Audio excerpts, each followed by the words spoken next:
At age 40, LeBron James, sitting on the bench, appears as a living summary of two incredible decades that American basketball has witnessed. 4 NBA championships, 4 Finals MVP titles, 4 regular season MVP awards, the all-time scoring record, more than 20 seasons at the peak that no body was ever designed to endure. Those numbers once stood as proof of absolute dominance, of an athlete who redefined the very idea of durability, versatility, and leadership. He carried all of Cleveland on his shoulders, left in a storm, came back to free a city from a curse more than half a century old, then kept making history in Los Angeles as if time had no right to interfere. On the court, LeBron used to be the one dictating the pace, reading the game like a book he'd long memorized, making split-second decisions with the precision of a machine programmed by experience and the fear of failure. He was the symbol of disciplined victory, of obsessive preparation, of a standard the entire league had to adjust to. But now, as the lights shine down on the bench, those achievements stand out like mile markers on a road that's already been traveled too far, where every step forward has been paid for with the body, with privacy, with the right to fail like an ordinary human being. And right there, behind the spotlight, his second life quietly reveals itself. Knees wrapped in thicker tape than the roar of the crowd, pain creeping through every warm-up move, the fans still chanting his name, but he can no longer hear himself because for 20 years, LeBron has learned to live in a state where weakness is not permitted. By day, he is the icon who must always stand tall. By night, he is the man wondering how much longer he can carry the weight of everyone's expectations. He carries the pain of a body worn down by time, and the loneliness of a mind that has never been allowed to rest. Yet, from that very place springs a will so hard it borders on ruthless. Get back up, keep playing, keep fulfilling the role the world has assigned him, even when everything inside is already cracked. Those two parallel lives don't clash noisily. They simply overlap in silence, creating a man who is both exhausted and unbreakable, both in pain and refusing to allow himself to fall, as if his very existence only has meaning as long as he can still step onto the court, no matter how many limits he has already reached. If you want to keep going deeper into the story behind that spotlight, where LeBron James is no longer the icon, but simply a man carrying the crushing weight of an entire lifetime, hit subscribe and stay with us. Akron, Ohio isn't a place where people learn to dream. It's a place where people learn to survive. And LeBron James grew up there as a kid who never knew what it felt like to have safety last longer than one night. No father in the house, no steady figure to lean on, just a mother who was way too young to realize she wasn't just raising a son, but also carrying a generational fear. Gloria James had LeBron when she was only 16, bringing with her the clumsiness of youth, poverty, patchwork decisions, and a life that was always teetering on the edge. They moved constantly, not chasing something better, but running from overdue rent, suspicious stares, and the feeling of not belonging anywhere. For LeBron, the idea of home wasn't tied to an address, it was tied to a very short stretch of time before having to leave again, like a suitcase always sitting ready in the corner of the room, even though he was too young to understand why he had to go. In those cramped apartments with thin walls, winter cold seeping through every crack, LeBron learned to listen for his mother's footsteps, to figure out whether today would be a calm day or not. There were no memories of lasting safety, no evenings that ever felt truly complete, because anything could collapse by the next morning. He couldn't recall a single moment when things stood still long enough for him to believe they would still be there. LeBron's childhood wasn't stolen by one big event. There was no single moment to point to and name the tragedy, because safety never really existed in the first place, to be lost. From the very beginning, life demanded that he stay alert, observe, prepare for the worst, as if that was the basic survival skill. No father meant no one standing between him and the world, no one to take the first hits. LeBron grew up absorbing everything on his own, from the wary looks of neighbors, the casual questions from friends, to the vague sense that he was always an outsider. His mother loved him the way someone trying their absolute hardest loves, but that love was constantly worn down by pressure, by emotional instability, by the constant worry about what tomorrow would bring. Sometimes, her presence didn't feel like protection. It just reminded LeBron that the two of them were drifting together, neither one solid enough to be an anchor for the other. In that world, LeBron learned to grow up way too fast. He knew when to stay quiet, when to act tough, when to bury the fear deep inside, because showing weakness didn't help anything. Every move felt like another cutoff. Getting used to a new neighborhood was another reminder not to get too attached, because sooner or later he'd have to leave. That sense of impermanence sank deep into the way LeBron saw the world, keeping him in a constant state of readiness, always braced for loss, as if it were inevitable. It was in that context that basketball showed up not as a dream, but as a temporary shelter. On the court, everything had rules, clear boundaries, a beginning and an end. There, effort was measured, results were visible, and most importantly, he knew exactly where he stood. Basketball gave LeBron a structure that life had never offered, a space where he didn't have to guess where the next bad thing would come from. But along with that, it planted a dangerous belief that quietly took root day after day. To survive, you have to be strong before you're allowed to be weak. To be kept around, you have to prove you're worth something. LeBron didn't grow up thinking he had the right to fail, because in his world, failure meant being left behind. He didn't learn to lean on others. He learned to brace himself. Every shot, every sprint, every hour of practice carried a raw, primal fear. If I'm not good enough, if I slow down, everything will fall apart. That wasn't ambition fed by glory. It was the survival reflex of a kid who had never been allowed to just be still. Those years in Akron carved into LeBron a kind of strength that's quiet but relentless, a strength born from having no other choice but to keep going. But the price was that he never learned how to be weak safely, never knew what it felt like to be allowed to be tired without judgment. Very early on, LeBron understood that the world only pays attention when you're standing tall, and it turns its back the moment you waver. That belief followed him into his teenage years, followed him onto bigger courts, followed him into the glare of the media, and slowly became the foundation for the two parallel lives he didn't even realize he was building. In Akron, nobody called it a tragedy. It was just how life worked. But the normalization of that insecurity was the cruelest part. LeBron James left Akron with rare talent, but he also carried an emptiness that was never filled, the memory of being protected unconditionally. And from that emptiness, he stepped into the world with an unspoken vow that he would never let himself fall into a state where he needed saving, because if that happened, no one would come. No one ever officially told LeBron James that he had to become the protector, but in that cramped apartment, with its ever-changing addresses, that role formed naturally, like a survival instinct. When he was very young, LeBron learned to read his mother's face to predict how the day would go, learned to stay quiet when he saw her tired, learned to act like everything was okay when nothing around them was. He wasn't old enough to fully grasp the burdens Gloria James was carrying, but he was sensitive enough to sense that if both of them collapsed, there would be no one left to get back up. And so, in silence, LeBron began playing the role of the stronger one, even though his body and mind were still those of a child. Vigilance became his default state. LeBron was always preparing for the worst, because life had taught him that those rare moments of calm were fleeting.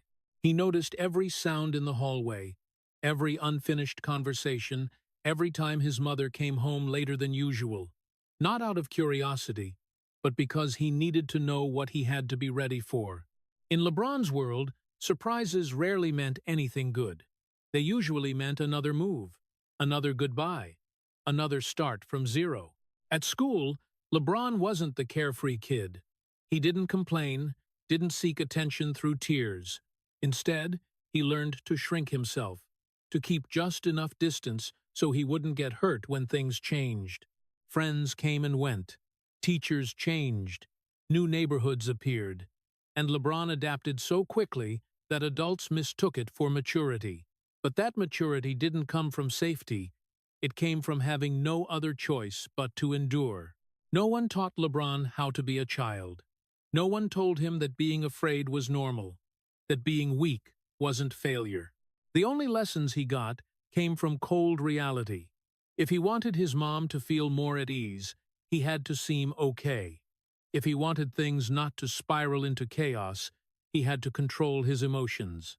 LeBron learned to swallow tears, learned to smile when necessary, learned to stand tall, even when everything inside was shaking. That wasn't romantic strength, it was a rough form of self-protection, formed way too early. In that unwilling role as emotional pillar, LeBron started placing adult responsibilities on his own shoulders. He worried about things a child shouldn't have to. Rent money, his mother's mood, what tomorrow would bring. Every small decision carried a vague anxiety that if he got it wrong, the consequences would be far bigger than the two of them could handle. That worry never left. It just changed shape as LeBron grew older. Basketball, during this period, wasn't just a refuge. It became a tool for LeBron to prove he could control at least part of the world. On the court, he was the decision-maker, the leader, the one teammates relied on. That role felt painfully familiar because it mirrored exactly what he was doing in his private life. LeBron didn't play ball to stand out. He played to make sure things didn't fall apart when he was there. Every game was mental training for a mind always on alert, always ready for the worst-case scenario. The greatest tragedy wasn't what LeBron had to endure, but what he was never allowed to experience. There were no long, carefree days, no feeling of someone saying, "You don't have to worry." His childhood passed in a constant state of waiting for something bad to happen, and even when it didn't come, he still couldn't relax, because the habit of vigilance had taken root too deep. LeBron didn't learn to believe things would be okay. He only learned how to make things look okay. Gradually, playing the protector stopped being a choice and became his identity. LeBron didn't know how to exist without responsibility on his shoulders. Even as success started to arrive, even as his talent was recognized, he still carried the feeling that he had to hold everything together, had to stand between chaos and the people he loved. That feeling gave him a unique kind of strength, while taking away his ability to let go. This is when LeBron James's first life began. Not the life of an athlete, but the life of someone carrying responsibilities far beyond his years. A life built on endurance rather than choice, on the instinct to protect rather than personal desire. From here, LeBron stepped into the world with a role already etched into his bones. Be strong, be alert, be ready. Because if he didn't do it, no one else would step up in his place. And it was from that foundation that everything people later called greatness also began carrying a quiet sadness that never left. From the moment the name LeBron James appeared on the cover of Sports Illustrated with the headline, "The Chosen One," his second life officially began. No one asked for his opinion, and there was no option to refuse. He was only 16, still a growing teenager, but America looked at him like a promise, a salvation, a last resort for a league desperate for a new icon. Akron was still there. The unstable childhood hadn't faded far enough. But suddenly, LeBron was no longer allowed to just be LeBron. He became a national project, an image magnified through lenses, a hope that millions pinned their emotions on. From that second onward, every step carried symbolic weight. Every mistake was read as a sign of collapse, not just of an individual, but of the entire story America wanted to believe in. The sanctification happened so fast, No one stopped to ask whether a kid could actually carry it all. The media didn't see a boy still learning to understand himself. They saw a savior. Fans didn't expect gradual growth. They demanded instant perfection. And LeBron, with everything he'd learned from Akron, from that first life of a child who always had to endure, didn't push back. He stood tall. He smiled. He answered questions bigger than his age, because he was already used to playing the strong role before he was ready. But this time was different. This wasn't responsibility inside a cramped apartment anymore. It was the pressure of an entire sports culture, where failure wasn't seen as part of growing up, but as a betrayal of collective faith.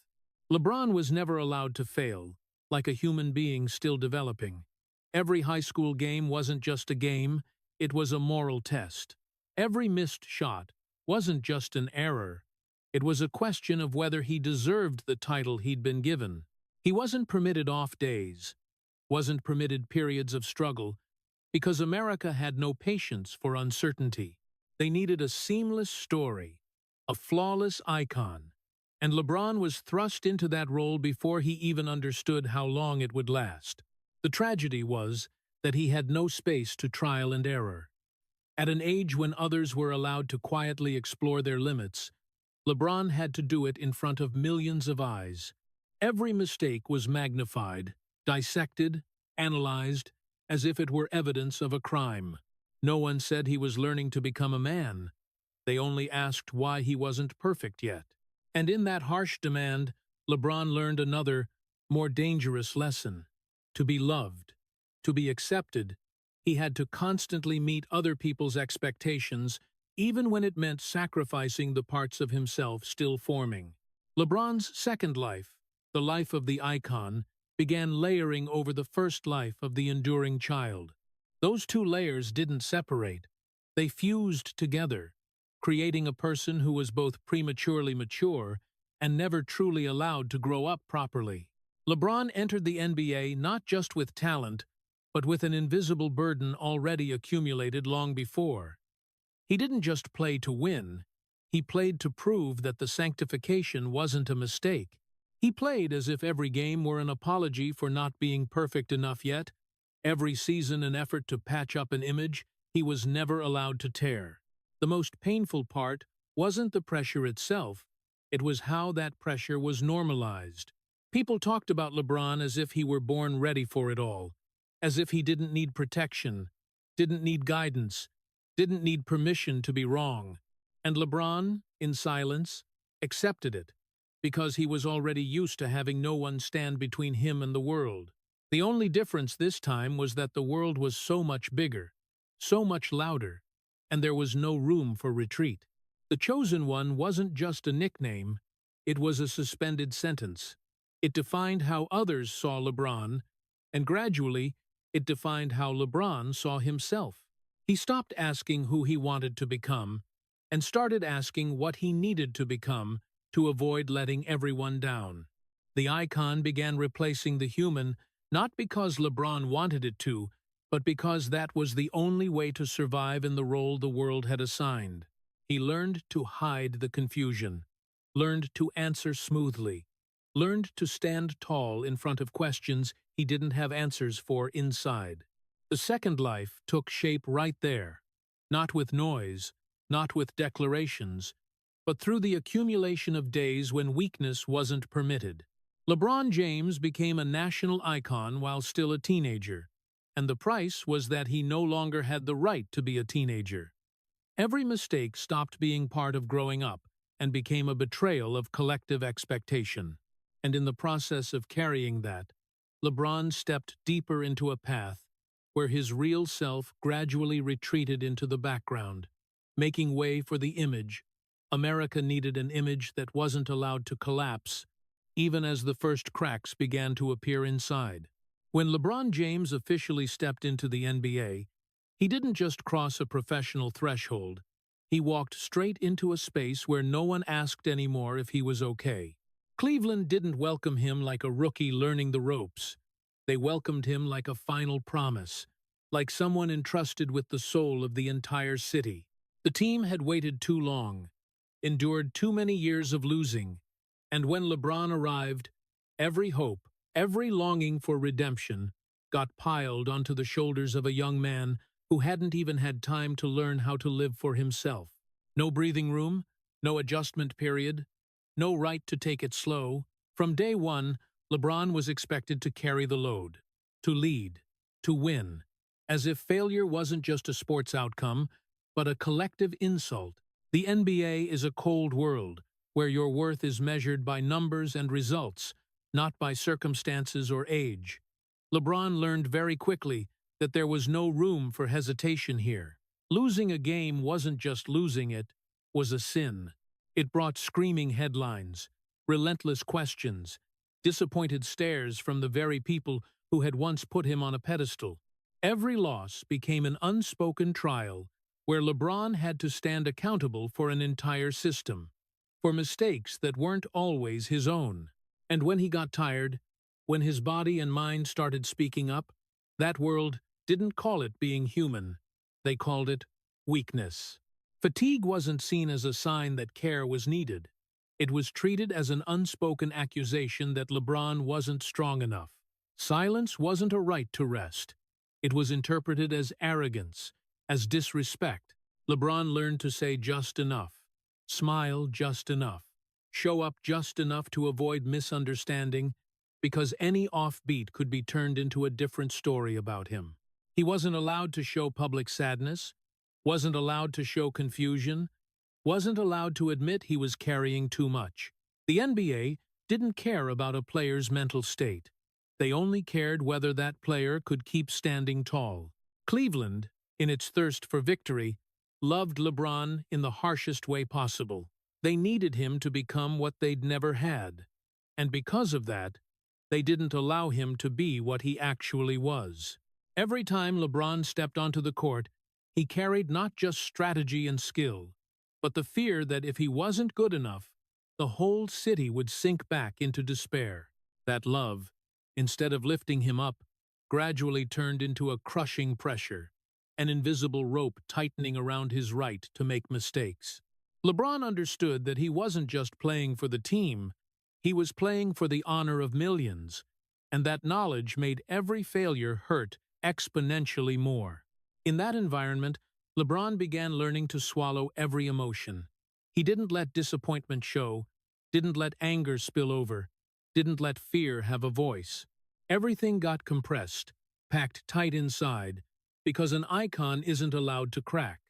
LeBron became calmer, more controlled, but also more distant from himself.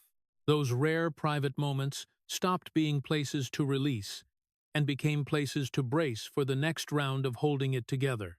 The NBA didn't teach LeBron how to balance it, taught him how to endure in silence. Each season that passed, the pressure didn't lessen. It just changed shape. When he played well, expectations climbed higher. When he couldn't bring home a championship, patience ran thin.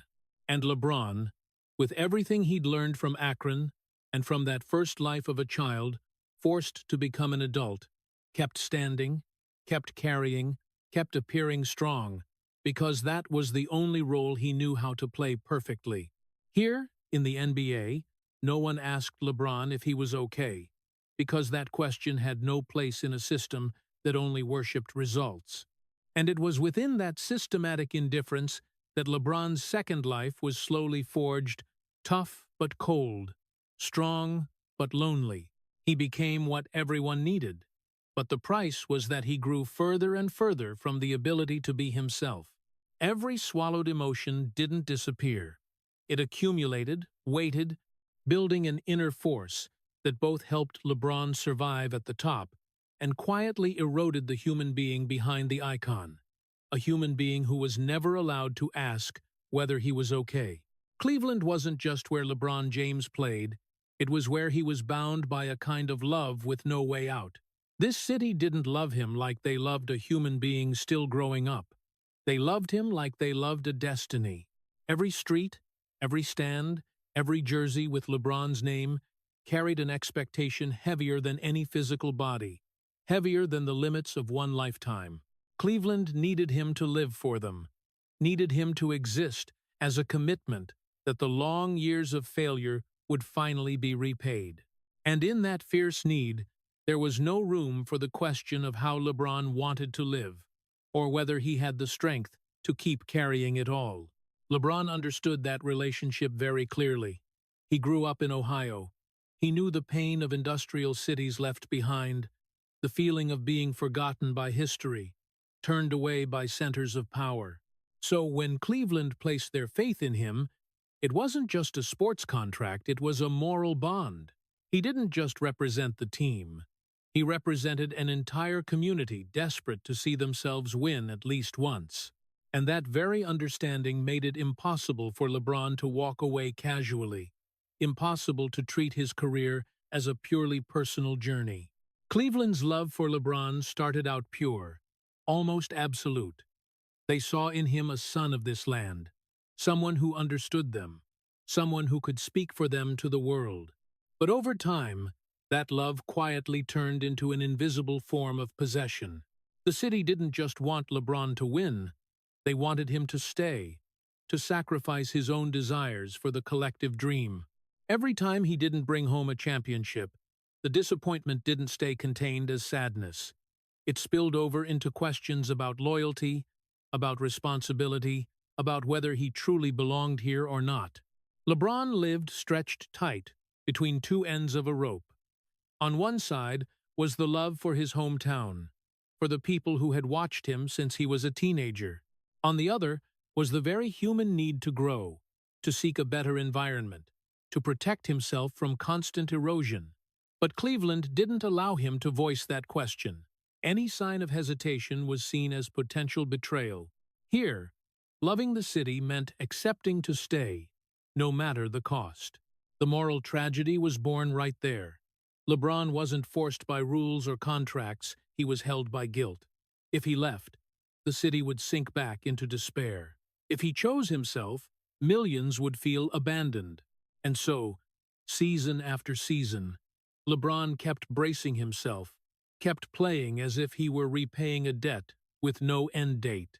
He wasn't just battling opponents on the court, he was battling the thought that he had no right to put his own happiness before the needs of the place that gave him birth. In that relationship, LeBron gradually lost the right to live for himself. Every decision came with the question, what will Cleveland think? Every personal desire was examined under the lens of communal responsibility. He was no longer a free athlete choosing his path. He was an icon tethered to a single place. Love, instead of being a source of strength, became a spiritual chain, tightening around every step, every thought. The most painful part was that LeBron never resented Cleveland. He understood their longing, understood why they needed him so much. But that understanding only made the burden heavier. Because when you love a place enough to truly grasp its pain, you also understand that leaving would leave a deep wound. And LeBron, who had been used to protecting others since he was a child, once again placed his own needs lower, accepting the role of the one who bears it all. Cleveland, during those years, gave LeBron no breathing space. Every unsuccessful season was treated as his personal failure, regardless of roster limitations or circumstances. The pressure built up with no outlet, no space to fail. LeBron kept swallowing his emotions, kept maintaining that calm exterior, because any outburst could be misinterpreted as a lack of commitment. He grew tougher, colder in some people's eyes, but that was just the necessary shell to survive in such an unbalanced relationship. When love turns into duty, when attachment turns into debt, the question of the right to leave becomes so sensitive it can't even be raised. LeBron stood at the center of a moral tragedy. If he stayed, he kept eroding himself. If he left, he would be branded a traitor. No choice was painless. And it was that very deadlock that pushed LeBron to the point where every value had to be re-examined, where he was forced to ask himself whether endless self-sacrifice was truly the only way to love a place. In Cleveland, LeBron James didn't just learn how to fight. He learned how to endure a love so big that escaping it without injury was impossible. That was where he became an icon, but also where he understood that becoming an icon meant steadily losing the right to be a free human being. And in that quiet tearing apart, the foundation for the next great event was laid not by some impulsive decision, but by the long accumulation of a question he was never allowed to answer. If you love a place so much that you no longer have the right to leave, is it still love? Or has it become an invisible chain, keeping you there forever? The decision to leave Cleveland didn't come as an impulse. It came after many years of silent erosion, after countless nights when LeBron James asked himself how much more he could sacrifice without losing himself entirely. But when the decision was announced, no one cared about that inner journey. America didn't see a man trying to survive.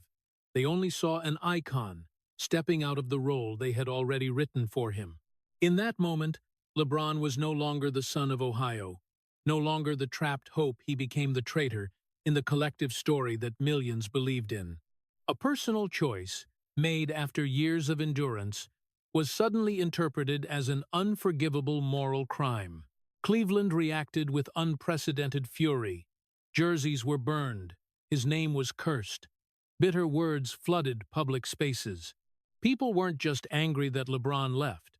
They were angry that he dared to do what they had never permitted, put himself before collective pain. In the eyes of many, LeBron had broken an unspoken pact, where he was expected to sacrifice infinitely without asking for anything for himself. And when he broke that pact, disappointment quickly turned into hatred, as if the previous love had never existed. The deepest tragedy lay in the fact that LeBron didn't leave Cleveland with the mindset of running from responsibility. He left because he understood that if he stayed, he would have nothing left to give, no strength left to carry, no space left to breathe. But in the midst of surging collective emotion, no one listened to the reasons. The story was simplified into one label: betrayal. And LeBron, who was used to swallowing his emotions, this time had to swallow his own truth as well. The day America turned its back wasn't just marked by images of burning jerseys. It was marked by a shift in how LeBron was perceived. The qualities once praised: confidence, control, independent thinking, were now turned into evidence against him. His silence was seen as arrogance, his calm as coldness. LeBron was punished not for breaking any rules, but for breaking the moral expectations others had imposed on his life. At that point, LeBron stood at the center of a cultural storm. The media dissected every gesture, every word, every facial expression, as if searching for a confession. Fans were divided, some defended, some condemned, but the overwhelming sound was outrage. No one asked how much that decision had cost him internally, because the world wasn't used to seeing an icon as a human with limits. They were used to demanding that the icon keep sacrificing, and when that stopped, they reacted as if a right had been taken away. LeBron entered this phase with a public wound, one that couldn't be hidden by achievements or words. Every time he stepped on the court, he didn't just face opponents, he faced stands ready to boo. Every good play was no longer enough to soothe. Every mistake was magnified as proof that he had chosen wrong. LeBron understood that he wasn't just playing basketball anymore. He was living in a prolonged trial, where the verdict was repeated every night: traitor. The most painful part was that LeBron had no chance to explain in his own way. Every word was twisted negatively. Every attempt to express himself was seen as an excuse. So he chose the most familiar path: silence and endurance. But this time, the silence didn't bring any sense of safety. It only deepened the wound. LeBron found himself isolated in the very decision he made to save himself, and the paradox was that the choice meant to seek freedom led him into the loneliest period of his life. The decision wasn't just a sports event. It was the moment LeBron realized the true cost of living for himself. In the 20 years before that, he had sacrificed continuously, and the world had grown accustomed to it. The moment he paused to question his own happiness, the fierce backlash erupted as a reminder that his role didn't allow even the smallest selfishness. LeBron was punished for daring to do what every human needs to do at least once in life: choose his own path. This public wound didn't heal quickly. It followed LeBron onto every court, into every interview, into every distant glance back at Cleveland. He didn't just lose the support of a city, he lost the feeling of being understood. From there, LeBron moved into a new phase, where he was forced to redefine himself in the eyes of hatred, where he had to learn to exist without being loved. And it was in the shadow of that rejection that LeBron began to realize his second life, the life of the icon, could be far more cruel than he had ever imagined. The day America turned its back didn't just leave the ashes of burned jerseys, it left an indelible mark in LeBron James's mind. It was the day he understood that public love always comes with conditions, that sacrifice is only acknowledged when it never stops. And from that very wound, a bitter truth was etched deep. Sometimes, the price for daring to live as a human being is accepting that the world will see you as a criminal. Miami opened up in front of LeBron James like a promise that everything would finally be different, that in a new place, with new teammates, he could start over without carrying the full weight of Cleveland. The sunshine, the confidence, the collective power of a team built to win made the world believe this was the redemption chapter, where LeBron would finally get what had been denied to him for so long. Championships felt closer than ever, and with them came a sense of control he had never truly held before. In Miami, LeBron no longer had to carry an entire city alone. He shared the responsibility, shared the spotlight, shared even the hatred. And in that sharing, there was a brief moment when he believed the public wound would fade. The wins came, just as predicted. Championships, power, dominance appeared so clearly they couldn't be denied. LeBron stood at the peak his entire career had pointed toward, and rationally, all the questions should have ended. But the feeling inside didn't follow the logic of victory. The 2011 finals arrived like a sudden halt, an unexpected silence, and in that silence, LeBron faced himself head-on for the first time. Not the hatred from Cleveland, not the judgment from the media, but a far colder question. If you have all of this and still feel empty, then what's missing? The 2011 finals weren't just a scoreboard failure. They were the moment LeBron realized victory couldn't heal every wound. He had believed that standing at the top would silence the accusations, dissolve the doubts, and patch up the hurt human part of him. But when failure happened at the moment it wasn't allowed, everything crashed down on him in the cruelest way. People stopped talking about the journey or the pressure. They talked about heart, about mental collapse, about whether LeBron was really the person the world once believed in. The pain lay in the fact that LeBron began doubting himself too. For the first time in many years, he couldn't blame circumstances, the roster, or a city in need. Every condition was there. Everything was arranged for success. And when it didn't happen, he was forced to look inward. The feeling of not enough that he had carried from Akron, from Cleveland, from the day he was sanctified too early, suddenly surged back stronger than ever. It was no longer the world doubting him, it was him doubting himself. Miami gave LeBron power, but it also forced him to confront an uncomfortable truth. Winning didn't automatically bring peace. Each championship achieved didn't erase the memory of the 2011 finals. It just moved it to a deeper drawer. One LeBron didn't touch often but never forgot. He learned to keep going, learned to win, learned to play the role of the flawless leader. But inside, a crack had formed. That crack wasn't weakness showing on the outside. It was a persistent question about his own worth when he couldn't be perfect in the decisive moment. During those years in Miami, LeBron became more disciplined, colder, more efficient. He fine-tuned every small detail, from training routines to game approach, as if controlling everything could prevent the not-enough feeling from returning. But the more he controlled, the more he realized some things couldn't be controlled. Pressure didn't decrease when you won, it just changed shape. And inner doubt didn't disappear when you stood on the highest podium, it just waited quietly for the right moment to speak. LeBron began to understand he was living in a paradox. The more successful he became, the more he was required to be perfect. The more perfect he was, the less space he had to be human. The 2011 finals became a new shadow, not public like Cleveland, but quieter and more persistent. It reminded him that no matter where he went, no matter what he achieved, that wounded human part was still there, never resolved, only covered by titles and power. Miami wasn't the place where the wound disappeared. It was the place where LeBron learned to live with it. He kept winning, kept building the image of an unshakable leader, but deep inside, the doubt had become a dangerous drive.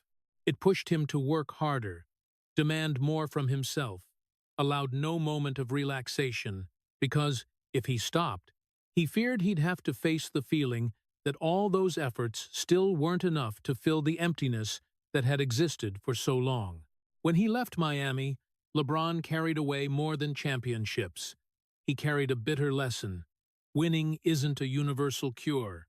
Some wounds aren't created by a single failure, but by a long journey where a human being was forced to become an icon too soon. The 2011 finals didn't destroy LeBron, but it bent the way he saw himself, making him understand that the hardest battle wasn't against opponents on the court. It was against the not enough feeling that never left. In Miami, LeBron James achieved the power many dreamed of, but he also touched a raw truth. If you don't confront the inner wounds, no championship is strong enough to make them vanish. And it was from that painful realization that his next journey began, not simply chasing wins anymore, but searching for a way to live with himself without being crushed by what he had become. LeBron James returned to Cleveland not as a triumphant conqueror, but as a man coming back to the place he had left, with a debt that had never been erased. He didn't return for glory. He had tasted enough of that in Miami. He returned for redemption, even though that wrong had never been written into law, never been sentenced by any court, but was etched deeply in the mind of an entire city and in his own. Cleveland didn't forget. LeBron didn't forget either. That return carried no easy promises, no flashy declarations. It carried a heavy awareness. If there was a way to heal, it could only be through action, through total sacrifice, through putting the rest of his life on the scale. When LeBron put the Cavaliers' jersey back on, the city responded with a mix of hope and caution. No one dared fully trust again, because the wound from the decision was still there. But LeBron didn't ask for forgiveness with words. He chose the harder path, shouldering it all again. No more Miami to share the pressure, no more buffer of power. This time Cleveland demanded more, because they believed that if LeBron had come back, he had to pay in full. And LeBron accepted it as if it were inevitable. He played with a different intensity, a different self-discipline, as if every game were a silent act of repentance. Those years weren't easy. LeBron's body was no longer the body of a 20-year-old. Every season became a negotiation with time. Every collision, a reminder that the cost of coming back wasn't just mental pressure. But LeBron didn't back down. He played more minutes, carried more responsibility, controlled the game's pace with experience and will rather than pure explosion. He understood that Cleveland didn't need a flashy LeBron. They needed a LeBron, willing to exhaust himself if necessary, as long as the path to a championship stayed open. The climax of that redemption journey came in 2016, in a finals series where the tension went beyond sports. The Cavaliers went down 3-1, a scenario that was almost a death sentence. The whole city held its breath, and LeBron stood at the center of a moment history had never seen. This wasn't just a series. It was the convergence of everything he had carried from Akron, from Cleveland, from Miami, from the years of being sanctified too soon, condemned, doubted. Every game was a dialogue between past and present, between icon and human. LeBron played like a man who had nothing left to save for later. He defended, facilitated, scored, led, pushed through every minute, every quarter, as if he knew this was the moment that couldn't be postponed. The block in Game 7 wasn't just a historic play, it was the symbol of the entire return journey, stopping not just a shot, but a destiny of failure that had lasted more than half a century. When the final buzzer sounded, Cleveland was set free. The city burst into tears not just for a championship, but for the feeling of finally being seen, acknowledged, and released from a pain that had gone on too long. LeBron dropped to the floor, not in glory, but in release. His tears didn't carry the shape of an ordinary victory. They carried the shape of a man who had finally paid off a debt he had taken on himself. A man who had placed his promise to his hometown above every personal limit. In that moment, LeBron was no longer the traitor, no longer the controversial icon. He became the son who came home and did what the entire city didn't dare believe was possible. But the tragedy lay in the fact that this release wasn't free. The 2016 championship didn't just take his strength in one series. It marked a threshold LeBron could never return from. The rest of his body began showing clear signs of the years of sacrifice. The pains no longer vanished after a few days of rest. Recovery took longer, and LeBron understood, even if he didn't say it, that he had put part of his future on the scale to trade for this moment. Returning to Cleveland, LeBron didn't find long-term relief. He found completion, and sometimes completion doesn't mean peace. It means accepting that some things can only be achieved by paying the ultimate price. Cleveland was set free, but LeBron wasn't. He carried the championship like a sacred mark, but he also carried the accumulated exhaustion of a man who had used the rest of his life to repair a collective fracture. In the years that followed, every time LeBron stepped onto the court in a Cavaliers jersey, people no longer demanded miracles. They looked at him with a quieter, deeper gratitude, but LeBron knew clearly that no thank you could give back what had been lost. He had no regrets, but he also had no illusions that the victory had healed everything. It only closed a painful chapter in the only way possible, through total sacrifice. Returning to Cleveland, LeBron James paid his debt with the rest of his life. The city gained freedom, history was rewritten, and a man walked on with a body no longer whole, but with a conscience no longer tormented. That wasn't simply a story of glory, it was the story of a completed redemption, leaving behind not just cheers, but the lingering echo of a price that only the one who paid it could fully understand. After paying the debt to Cleveland in the most brutal way possible, LeBron James turned to another front, quieter, but no less harsh: family. If out there he could accept losing games, accept being hated, accept being crushed by expectations, then here, in his own home, he allowed no more mistakes. Savannah was there, not as a spectator, but as the witness to his entire real self. The woman who had been with him before there were championships, before there was an icon, before there was power. She understood the true cost of the spotlight very clearly, understood that every time LeBron stepped out into the world, a piece of him was taken away. And because of that, family became the only place he both wanted to lean on and feared the most. The obsession with not becoming an absent father followed LeBron for many years. He grew up without a father present, memories of safety almost non-existent, and that very thing created a deep fear, repeating that cycle. LeBron could endure the boos of tens of thousands of fans, but he couldn't bear the thought of his own kids growing up with the emptiness he once carried. So every road trip wasn't just a series. It was an internal negotiation between professional duty and fatherly obligation. He tried to show up in ways few people saw: late-night calls, short texts, promises to be there when he could. But the harder he tried, the more he felt he was never enough. LeBron's family didn't live in the glow people imagined. Dinners that weren't whole, birthdays split by the schedule, Important moments watched through a screen. Savannah kept everything stable, kept the home from collapsing under the legend's itinerary, but LeBron knew that stability came at the cost of her silent sacrifices. That only added more pressure.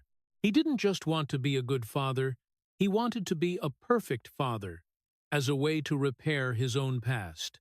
This was the most painful double life. Out there, LeBron was the legend, the leader, the symbol of strength and endurance. At home, he was a man constantly asking himself if he was missing something irreplaceable. Every time he saw his kids grow a little more, he felt both pride and anxiety, as if time was moving faster when he wasn't there. He feared that one day, no matter how many titles he had, he would still be seen as the one who showed up too late. LeBron tried to make up for it in every way he could. He brought the kids on trips when the schedule allowed, turned backstage into temporary classrooms, turned locker rooms into places to share small stories. He talked to them about discipline, about responsibility, but he also tried to talk about kindness, about not letting success swallow the person inside. And in those rare moments when the lights weren't shining on him, LeBron finally allowed himself to relax, allowed himself to just be a father, still learning to do better. But the fear of "I'm not doing enough" never went away. It followed him like a shadow, reminding him that every choice had its own price. When he trained an extra hour, that was an hour not at home. When he chose to rest, that was a decision going against the instinct that had kept him alive for so many years. LeBron was trapped between two brutal standards he had set for himself. He had to be the legend who never stopped advancing, and he had to be the father who was never allowed to be absent. Savannah saw it more clearly than anyone. She didn't need him to prove anything with grand gestures. She needed him present, even if imperfect.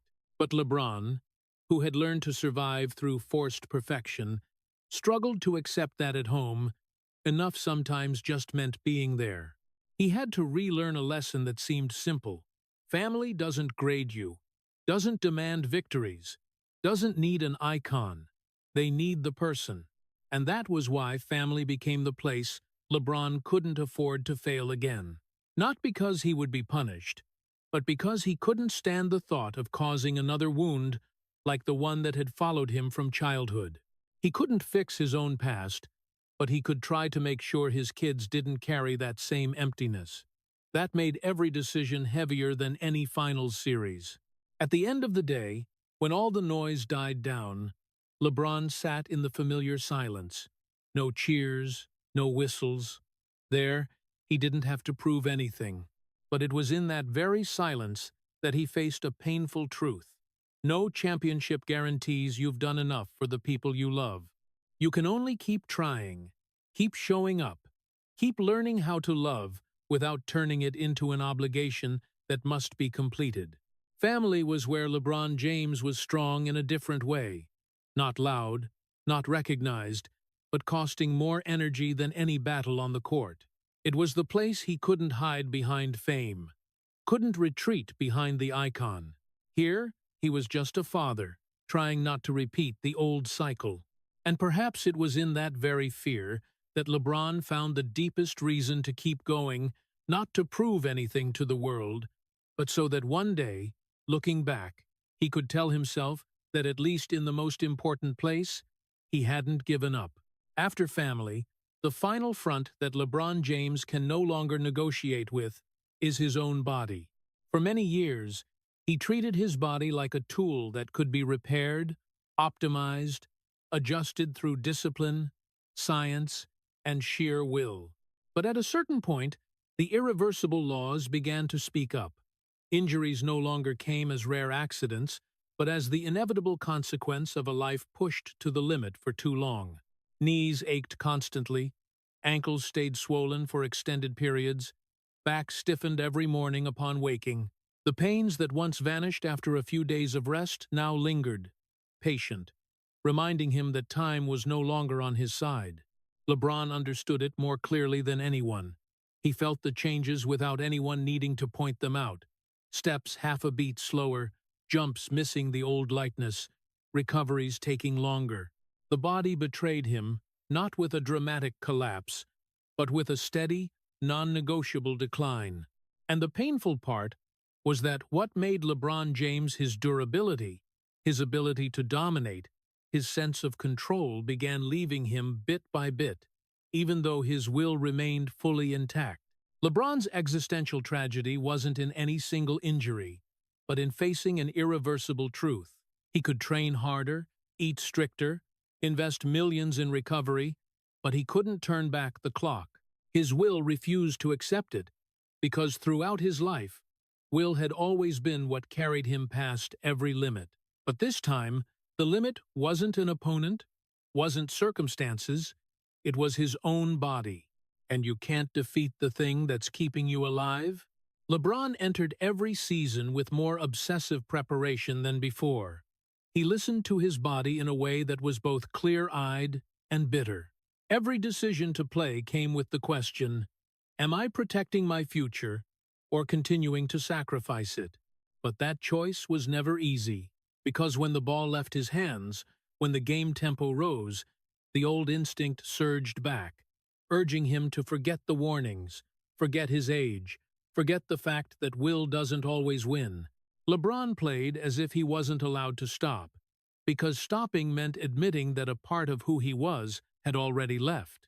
Over time, injury became not just physical pain, but identity pain. LeBron didn't just ask whether he could keep playing, he asked whether he was still LeBron James the way he used to be. When what defined you starts to dissolve, what is left? He wasn't afraid of pain, wasn't afraid of fatigue, but he was afraid of the moment he realized he no longer controlled what had once defined his life. That was a fear no amount of training could overcome.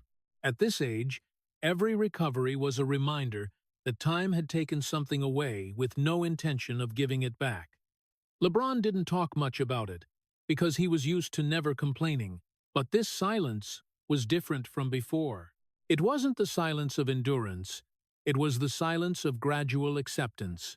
Acceptance that some days the body won't obey. Acceptance that greatness now had to be measured differently, by the ability to adapt, by wisdom within limits. The existential tragedy became clearer when LeBron realized that no matter how strong his will was, it couldn't force the body forever. He could demand endurance from himself, but the body no longer responded the way it used to. And in that mismatch, a painful question emerged. If you're no longer your strongest version, do you still have value? For someone whose entire life was defined by never falling, that question carried terrifying weight. LeBron kept playing not because he denied the truth, but because he was learning to live with it. He adjusted his role, shared responsibility, accepted nights when he was no longer the absolute center. But every time he did, he also had to say goodbye to another piece of the past. No ceremony, no farewell, just a quiet handover from a dominant LeBron to a LeBron surviving within limits. The body betrayed, but the will wasn't allowed to. That was the paradox LeBron lived with every day. That will no longer drove him to break every record. It drove him to get back up after every pain, to step onto the court, even knowing he wasn't the same anymore. It kept him there not to prove anything to the world, but to prove to himself that he could still show up, still contribute, still be himself in a different form. At the end of this phase, LeBron was no longer fighting to be immortal. He was fighting to accept his own finitude without losing dignity. It was a silent battle. No roaring crowds, no championship trophies to cover the pain. But perhaps this was the hardest fight of his life. Because when what made you starts to leave you, you're forced to find a new way to exist, not relying on old strength, but on the truth that even the greatest human being can't outrun time. The incident with his son came without warning, not loud like a finals game, but its destructive power far exceeded any failure LeBron James had ever endured. Bronny's health scare suddenly changed the rhythm of time. Everything LeBron had grown accustomed to, the schedule, recovery, strategy, records, became meaningless the moment he saw his son lying there, motionless, fragile, no longer the healthy boy who always followed him into the gym, no longer the image he had hoped would extend the family story in a different way. This wasn't the familiar fear LeBron had trained his whole life to withstand. This was raw, primal fear, with no defenses in place. For the first time, the mask fell away. No more icon, no more leader, no more King James, just a father standing before the possibility of losing the most important thing in his life. LeBron had once feared losing, feared failing expectations, feared the world turning its back. But compared to this moment, all those fears felt small, almost meaningless. He wasn't afraid of losing his career. He wasn't afraid of his reputation crumbling. He was afraid of losing his reason to exist. In those hours, LeBron realized a painful truth. For many years, he had lived two parallel lives without ever allowing them to touch too deeply. Out there, he was the legend. At home, he was the father, trying not to fail. But when Bronny's incident struck, those two lives collided violently. There was no strategy to handle it, no experience sufficient to prepare, no will strong enough to command fate to stop.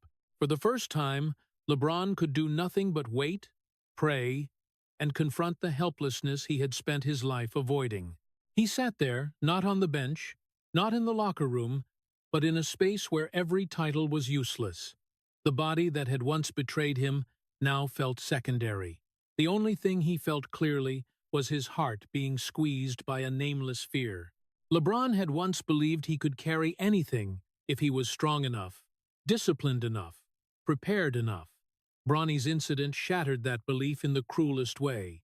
There are things you can't protect with strength. There are moments you can't win with will. In the silence of the hospital, LeBron faced himself in a way that had never happened before. No cameras, no audience, no role to play. Just a man remembering his own childhood, remembering the times without a father present, remembering the silent promise that he would never let his son feel that emptiness.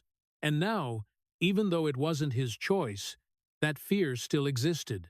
That hurt LeBron more than any criticism ever aimed at him. That moment forced LeBron to admit that the reason he kept playing, kept enduring, kept fighting time, wasn't just basketball or legacy. It was family. It was seeing his kids grow up. It was being present in the moments he had once lacked as a child. And when that possibility was threatened, the entire mental structure he had built over 20 years began to shake. LeBron didn't cry in public, but inside, he broke. Not like an icon collapsing, but like a father realizing his absolute limits. He couldn't negotiate with time, couldn't bargain with risk, couldn't trade achievements for his son's safety. The mask of the unbeatable fell away, revealing a trembling, frightened man, but one who loved more deeply than ever. After that incident, LeBron no longer saw life the same way. Questions about legacy, historical ranking, how many more points he could score, suddenly felt luxurious. He began to understand that some victories aren't measured by trophies or records, but by being there, by witnessing, by loving. And the greatest fear wasn't the end of his career. It was losing the chance to be the complete father he had promised himself long ago. Bronny's incident wasn't just a health scare. It was the moment LeBron James was forced to face the core question of his life. If basketball disappeared one day, if the lights went out completely, what would still make him get up every morning? The answer, in that pain and fear, became clearer than ever. Not career, not fame, but family. And that realization, even though it arrived in brutal circumstances, changed the way LeBron looked at the rest of his life, not as a race against time anymore, but as a journey to hold on to what truly matters before it's too late. After Bronny's incident, LeBron James's present opened for a second time, not with the opening tip-off whistle, but with a forced slowing down. He plays less, not because the desire is gone, but because he has learned that desire is no longer the only thing worth chasing. Every game is now weighed carefully. Every minute on the court, a conscious choice, no longer the survival reflex it had been for the past 20 years. LeBron no longer throws himself into a packed schedule to prove he's still there.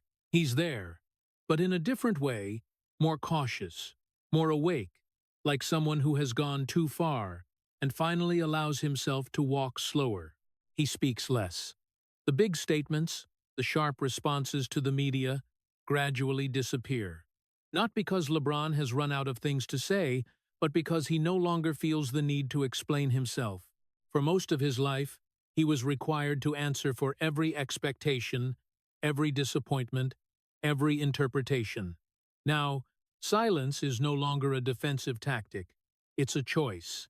He understands that some things don't need to be spoken to exist, that a person's worth no longer lies in dominating the conversation space.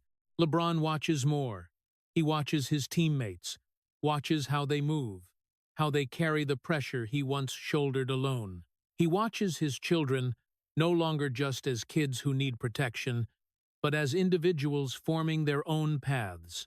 He watches Savannah, the woman who has stood by him through every phase, and realizes there are sacrifices he never had time to name. And most importantly, he watches himself not through the lens of the legend, but through the reality of a tired body and a mind that has been stretched too many times.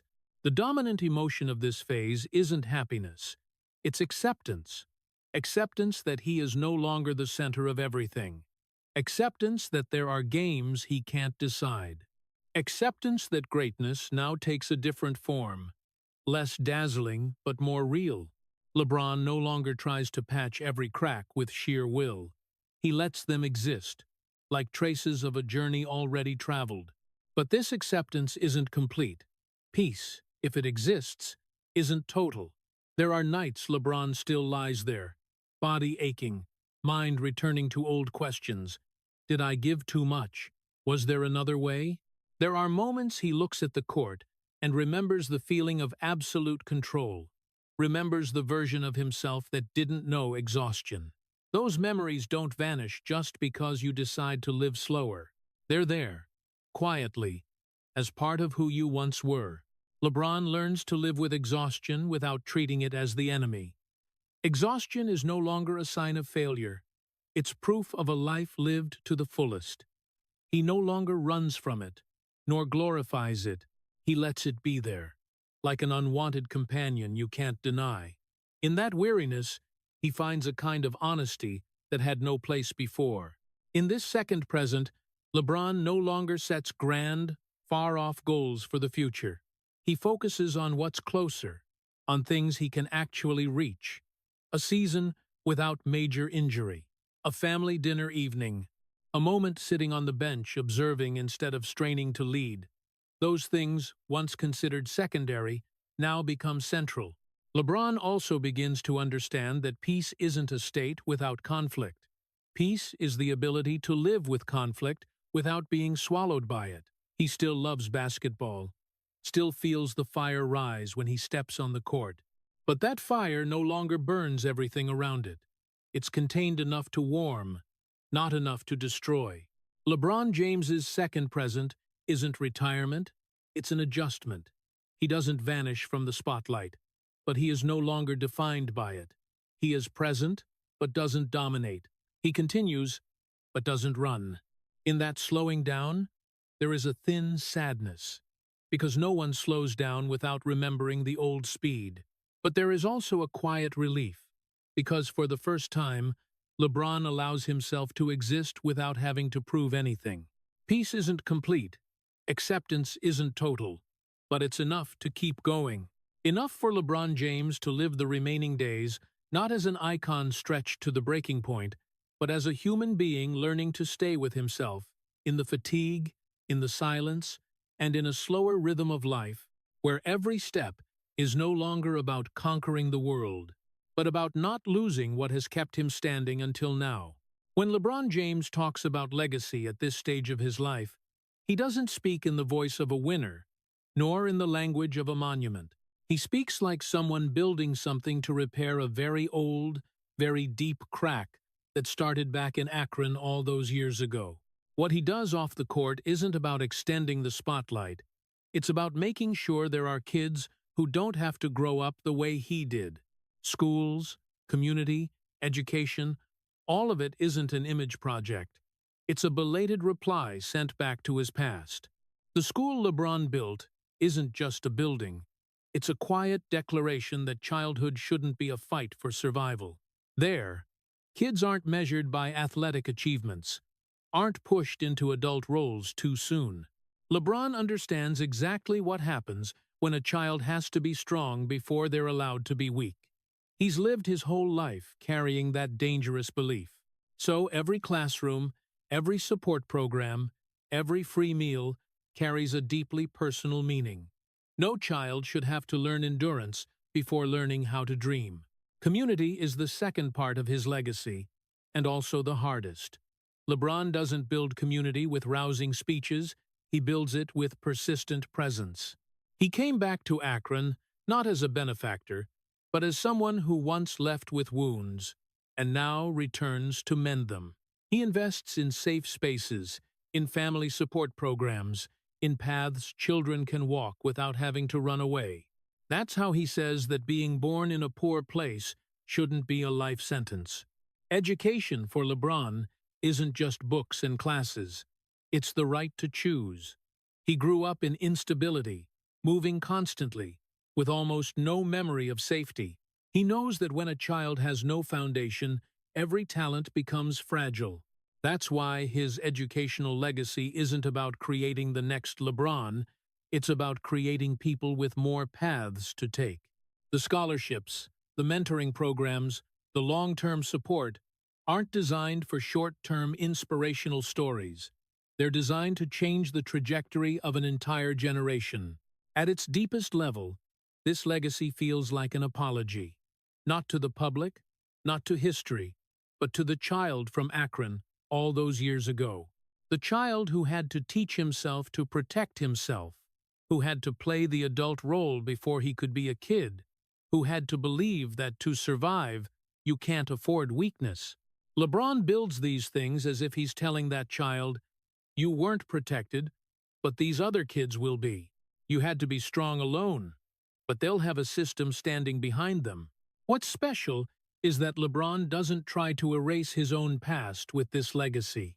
He doesn't deny that the very adversities shaped who he is, but he also doesn't romanticize them. He doesn't believe suffering is a necessary condition for greatness, and that may be the biggest difference between his legacy and the stories usually told in American sports. LeBron doesn't say, I succeeded because I suffered. He says, I succeeded despite the suffering, and no one should have to pay that price if it isn't necessary. In this phase, LeBron no longer seeks recognition for what he builds. He doesn't need to be called a philanthropist, a community leader, or a role model. He does these things as part of his own reconciliation process. Every completed project is a small step toward dismantling the old belief that a person's worth lies only in their ability to endure. He's rewriting the story in the way he wishes someone had written it for him when he was small. Legacy, in LeBron's eyes, isn't the numbers that will be etched on stat sheets. It's the lives that follow different trajectories because of timely intervention. It's the children who don't have to carry the constant fear of where they'll be tomorrow. It's the families with choices beyond mere survival. Those things aren't loud, aren't broadcast live, but they outlast any record. When he looks back, LeBron James doesn't see his legacy as a reward for his career. He sees it as unfinished business. Business for someone who went too far, who lived two lives at once, and now wants to leave behind a world where other children don't have to split their lives in two the way he did. If there's a silent apology being sent, it's one for his own childhood and a promise that what happened won't be repeated if he can help stop it. That legacy doesn't fully heal the old wounds, but it gives LeBron a different feeling, the feeling that his pain wasn't meaningless, that from the lacks, protective structures can grow. And in that continuation, LeBron James finds a kind of peace that doesn't come from victory, but from knowing that other children won't have to grow up learning endurance before learning hope. When the story reaches this ending point, there's no room for a final victory, no orchestrated comeback moment, no miracle arriving just in time to soften everything. LeBron James's life doesn't close with a game-winning shot or a trophy raised amid roaring cheers. It closes with a far rawer truth. He never fell, but he paid the full price. And that price isn't fully captured in the stat sheets, it's in every layer of accumulated exhaustion over 20 years when he was never allowed to let go. LeBron lived two parallel lives from the time he was a child. One life for the world, where he became the icon, the carrier of collective expectations, where every step carried meaning far beyond himself. And the other life, quieter, where he was the Akron kid with almost no memory of safety, the man terrified of becoming an absent father, the human being carrying the constant worry that he had never done enough. Those two lives never separated. They overlapped, squeezed each other, forcing him to stay strong even when he had no strength left. For 20 years, LeBron never truly rested. When his body was still strong, his mind was stretched thin. When his mind began to tire, his body rebelled. When he found victory, the feeling of not enough remained. When he redeemed himself with a historic championship, the rest of his body quietly slipped away. There was no fully complete moment, only temporary balances before the pressure changed shape again. The world believed in something because of LeBron, believed that a fatherless kid could become a legend, believed that a cursed city could be freed, believed that discipline and will could defy time, believed that an icon could stand forever. But for the world to believe, LeBron had to pay with his own right to be weak. He was never allowed to collapse, never allowed to lose his way, never allowed to stop. Every time he tried to live for himself, the price only went up. The most tragic thing isn't the visible wounds, it's the exhaustion with nowhere to release. LeBron never had an anonymous phase to make mistakes in quiet. He grew up under the lens, matured under judgment, and aged under expectations that never lowered. When people called him king, they forgot that a king is never allowed to leave the throne even when his legs are trembling. And then, in the present, when everything slows down, LeBron doesn't find a glorious finale.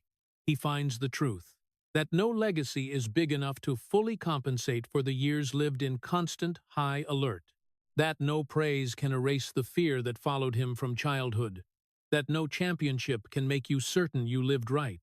But even in that truth, there is a form of honor quieter than any applause.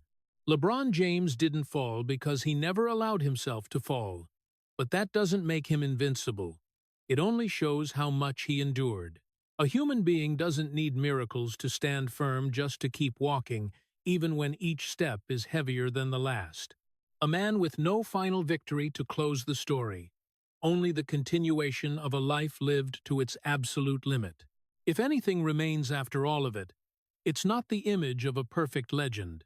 It's the image of a man who carried too many roles at once, who lived in place of too many beliefs, and who finally accepted that simply still standing here is a form of quiet victory. No one saw the full price while the lights were still bright. Only when the lights dim do people begin to understand. LeBron James wasn't allowed to rest when he was young, and he also didn't get a gentle ending after going so far. But he left behind something rarer than victory, an honest story about the price of greatness.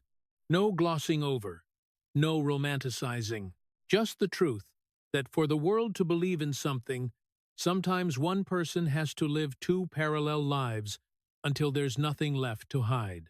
And in the silence of this ending, no more praise is needed. The greatest honor for LeBron James may be simply acknowledging that he wasn't an icon born to endure infinitely. He was a human being who did it because there was no other choice. He didn't fall, but he paid the full price. And because of that, his story doesn't need a final victory to have meaning. It has meaning because he lived it completely, even though the price of that completeness was a life never allowed to rest. The story of LeBron James doesn't just leave behind admiration, it evokes a deep and very real sadness about the price of greatness in American society. Sorrow, because from poor Akron, LeBron never had a memory of safety. No father, a young, unstable mother, moving houses like they were fleeing. That very detail explains why he was forced to be strong before being allowed to be weak, becoming his mother's emotional protector as a child, and later carrying all of Cleveland as a moral obligation. Heartache, because when he dared to leave in the decision, America turned its back, burned jerseys, called him a traitor, punished him just for choosing himself once. Even when victories in Miami or the 2016 championship freed Cleveland, the wound didn't disappear. It just changed shape, taking the rest of his body and leaving behind the feeling of not enough. The story becomes even more haunting in his private life. LeBron's greatest fear wasn't losing titles, it was becoming an absent father. Bronny's health scare made the mask fall, revealing a trembling man facing the possibility of losing his reason to exist. Then the body betrayed him. Age couldn't be reversed, forcing him to live slower in exhaustion, accepting an incomplete peace. And it was from those very cracks that his legacy formed. Schools, community, education as an apology sent to the Akron child of long ago, so others wouldn't have to grow up enduring the way he did. The lesson for Americans today is clear and necessary. Don't sanctify human beings to the point of stripping away their right to be weak. Success shouldn't demand infinite sacrifice. And the most enduring legacy isn't in records, it's in creating systems, so the next generation can live more safely, more humanely. LeBron didn't fall, but he paid the full price. The most deserving honor is to acknowledge that, and to learn to love the person before loving the icon. If this story touched you, please subscribe to the channel and leave a thank you for the man who carried so much so the world could believe in something. Thank you for listening, and see you in the next video, where we continue telling great stories, but always remember the very human price behind the spotlight.